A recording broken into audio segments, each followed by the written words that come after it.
Cara untuk reset password akaun anda. Sekiranya anda lupa password, anda boleh set kembali dalam website kami. Klik pada login. Pilih Forgot Password dan masukkan email anda yang telah didaftarkan sebelum ini. Setelah siap masukkan email, klik pada butang di bawah. Nanti anda akan dapat link reset melalui email inbox anda. A few minutes later. Buka Gmail anda dan anda akan dapat mesej dari sistem kami.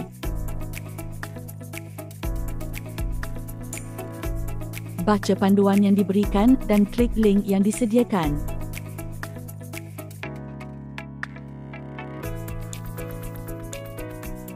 Link tersebut akan dihantar di sini.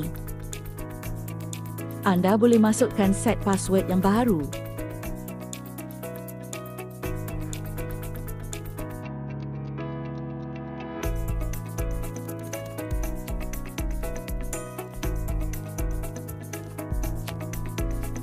Tekan Change Password. Penukaran password anda kini selesai.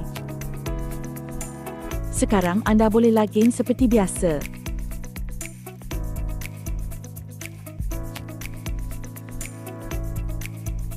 Dengan menggunakan password yang baru ditukar tadi.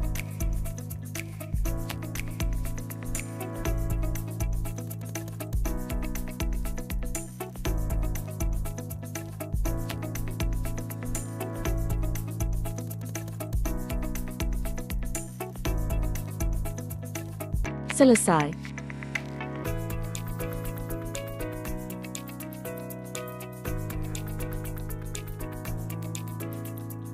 Sekian, terima kasih.